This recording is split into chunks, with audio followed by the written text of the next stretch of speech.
The business of importing and selling second-hand cars has been one of Kenya's fastest-growing businesses. It is estimated that 8,000 vehicles are imported into Kenya every month.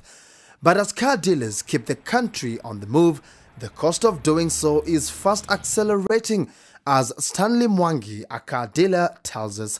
30% of suppliers of this yard have already hoarded their money because of our targeted clientele.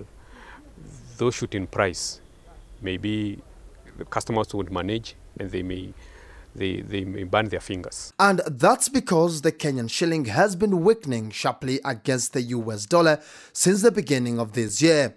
The local currency is currently trading at slightly over 100 shillings to the dollar. For car dealers like Stanley Mwangi, this means spending more shillings to buy enough dollars to ship in more cars. And that is taking a huge toll on their business. This month alone, month of July, we had orders for 10 cars to import on behalf. 7 clients have cancelled, simply because the initial costs, we had advised them, we had to adjust them. Take for instance this BMW 330 convertible.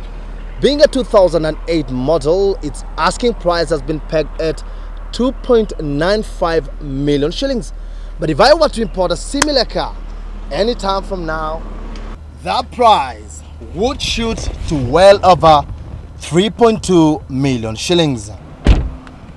That change stands between the deal. I might lose the deal. We are talking over hoping a difference of over 250,000. Yes, that's quite an amount. But it's not just car dealers who are hurting. Importers, be it of auto spares or second-hand clothes, are also feeling the heat of the shilling's depreciation to the dollar. For every dollar worth of goods, these traders are now spending an extra 10 or 12 shillings compared to when the shilling traded at 90 shillings to the dollar at the start of the year. The effects of the weakening of the Kenyan shilling against the dollar are bound to be felt more acutely at fuel pumps in a week's time, when the Energy Regulatory Commission announces this month's maximum pump prices. The cost of fuel over the last 2 months has risen by nearly 8 shillings a litre due to the shilling's weakening, raising the prospects of increased bus fares. What now remains to be seen is whether the central bank's latest efforts to prop up the shilling will stem the growing pressure on the shilling and the country's overall cost of living. Patrick Igunza, Citizen Business Center.